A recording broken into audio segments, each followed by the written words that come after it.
Olá, estudante. Nessa aula, vamos tentar entender um pouquinho da história da plataforma .NET, né? De onde que ela veio, o que que a Microsoft está pensando com ela para os próximos passos, né? Então, ela nasceu até 2002, se usava ASP, que hoje é conhecido como ASP clássico, e a ASP já era uma linguagem processada em servidor, uma linguagem que conseguia controlar os recursos da sua página, gerar páginas dinâmicas, né? E em 2002 foi lançado o ASP.NET, né? Como principal característica, o ASP.NET tinha o objetivo de ser altamente produtivo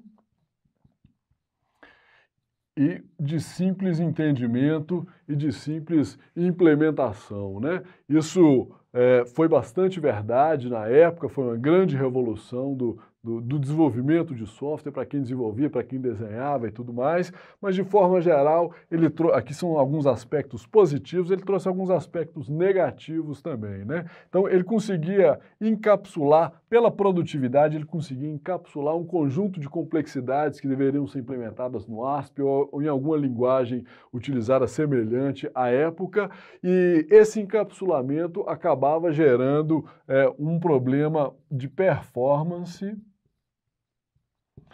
razoável, um problema razoável de performance, né? Como muitas vezes você acabava não se preocupando com tudo que estava encapsulado ou não aprofundando o suficiente, o software era construído com esse pensamento de ser mais simples e mais produtivo possível, e esse problema de performance acabou se aflorando em alguns projetos, o que causou alguns problemas em alguns projetos à época lá. Nesse momento aqui, de forma geral, o ASP.NET era a linguagem de interface, né? Era a linguagem onde se criavam os arquivos ASPX lá, com extensão ASPX, onde a interface acabava simulando um pouco do modelo de desenvolvimento conhecido para desktop, que era um modelo talvez mais simples, tido como mais simples e mais fácil, mais rápido, e essa simulação gerava um problema razoável de performance. Ainda nessa época aqui, esse ASP.NET, ele roda em cima do .NET Framework, que é um framework de desenvolvimento de software que consegue traduzir a linguagem que é desenvolvida em cima para uma linguagem de máquina, para uma linguagem intermediária, que depois é traduzida para uma linguagem de máquina, e esse cara também é um cara bastante pesado, é um cara que tem alguma demanda de melhoria de performance já nessa época aqui, e hoje não é muito diferente não.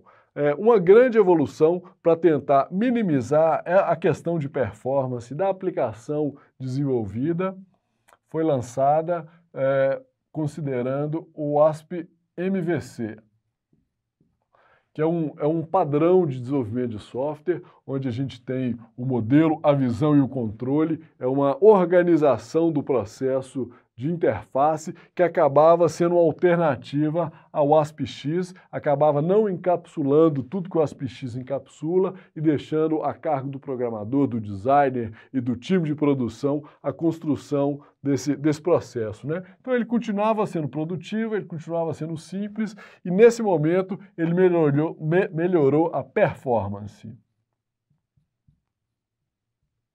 Melhorou a performance. Ele ainda roda o ASP MVC.NET, isso aqui aconteceu por volta do ano de 2007, mais ou menos, a primeira versão do MVC, ele ainda roda no .NET Framework. E o problema de performance na aplicação servidor aqui continua existindo. Esse cara é um cara pesado, é um cara caro, é um cara que cria uma abstração do código de máquina, mas essa mesma abstração criada aqui pelo framework acaba gerando um custo adicional para rodar esse tipo de projeto, né? E hoje, desde 2016, então em 2016 foi criado o .NET Core. E a primeira versão, a versão 1.0, saiu lá em 2016, em 2017 já saiu a versão 2.0, isso vem evoluído de forma muito importante, né? E aí, quando a gente está falando de ASP.NET, do MVC, que ainda é ASP.NET, mas com essa possibilidade de MVC, a gente está falando de tecnologias proprietárias, né? fechadas e tudo, a Microsoft dá manutenção, evolui e disponibiliza isso para os times de produção, né? Uma grande novidade que veio com o .NET Core é que ele todo é open source. Então isso significa uma mudança de paradigma da Microsoft, né?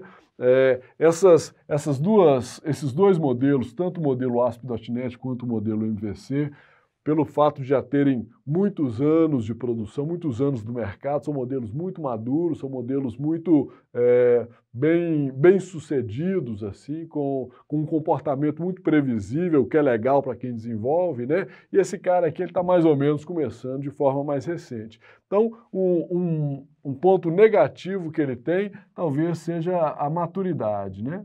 Que é normal para um processo que tem menos tempo de vida que os outros dois processos. É muito normal, né? Então ele é open source, ele é multiplataforma.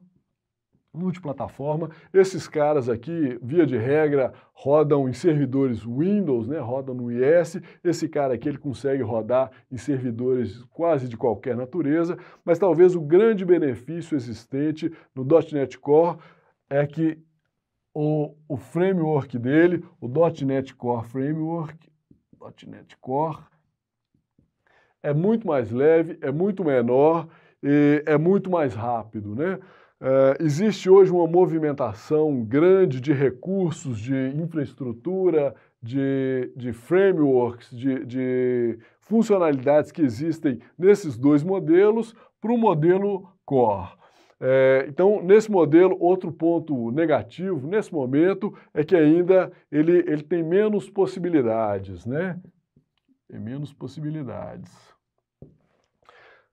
Porque esse processo de migração está acontecendo. Já aconteceu com o MVC, então com o .NET Core você já consegue programar com o MVC, com o Entity Framework, que é uma ferramenta importante de conexão com o banco de dados, né, que faz o mapeamento objeto relacional, que mapeia os objetos da sua aplicação para o banco de dados relacional. Ele já está aqui dentro também, você já consegue produzir com ele. E esse processo de migração está acontecendo, esse cara está ganhando maturidade, esse cara está ganhando possibilidades com o decorrer do tempo, né? Mas esse cara aqui ser menor traz um grande benefício, talvez seja o ponto fundamental estratégico da Microsoft para esse cenário. Ele ser menor significa que cada aplicação dessa pode rodar num container pequenininho. Você não precisa de ter uma grande máquina virtual, você não precisa de ter um grande servidor para rodar uma aplicação dessa natureza ou para rodar um serviço dessa natureza. Então, o .NET Core é quem viabiliza rodar aplicações Microsoft com o maior desempenho possível em container. Isso significa que a arquitetura construída no .NET Core pode ser uma arquitetura microserviços, ele tem muito mais aptidão para desenho de arquitetura microserviços que esses dois caras aqui. Você pode rodar esses caras em microserviços, mas como o .NET Framework é pesado, cada serviço vai levar um tempo maior para ficar de pé, vai levar um tempo maior para ficar disponível para o usuário final, então faz muito mais sentido rodar esse tipo de aplicação, né? O .NET Framework hoje está na versão 4.6, alguma coisa, e ele vai parar nessa versão, ele não vai evoluir mais do que isso, a gente não vai ver a versão 5 do .NET Framework, porque a Microsoft está focando esforços nessa plataforma aqui. Como é comum, como é conhecido, como a empresa é conhecida por dar manutenção durante longo tempo em plataformas desse tipo, principalmente plataformas que fizeram um grande sucesso, com certeza isso vai ser evoluído, isso vai ser adaptado, isso vai ter a manutenção garantida, o suporte garantido pela Microsoft, né? Mas todo o esforço nesse momento de ferramenta de desenvolvimento, de ferramenta de arquitetura, está sendo focado no .NET Core. Então, palavras de quem trabalha na Microsoft, palavras da Microsoft. Qualquer projeto novo, o ideal é que tenha essa característica, que seja olhado a possibilidade de desenvolvê-lo com o .NET Core. É o caminho natural da Microsoft, é esse. Isso demonstra uma mudança grande de paradigma da empresa, por ser software livre e por estar por ser multiplataforma e por estar possibilitando o desenvolvimento para arquiteturas mais modernas, arquiteturas mais interessantes. Então, abre uma nova onda de produção de software baseado em tecnologia Microsoft, né? Mais uma vez, a gente abre mão um pouco do encapsulamento de complexidades, aqui talvez ainda tenha um nível de complexidade um pouco maior, mas mais uma vez, acerta-se muito em desempenho, acerta-se muito no processo evolutivo de maturidade, né? Por mais que essa plataforma tenha maturidade baixa, a adesão dela a esse tipo de infraestrutura, a esse tipo de abordagem, demonstra maturidade e demonstra que está acompanhando as tendências de mercado para a arquitetura de software, para a infraestrutura e para os processos de desenvolvimento do tipo DevOps. Então, essa é uma breve história. Aqui a gente se encontra nesse momento. A grande maioria das aplicações estão dentro dessa plataforma MVC, acha-se muito ainda .NET e um pedaço menor em .NET Core, mas a tendência é que essa estatística seja invertida e a tendência é que todo novo projeto nasça com esse olhar. É isso, essa foi um pouquinho da história da evolução da plataforma .NET e muito obrigado.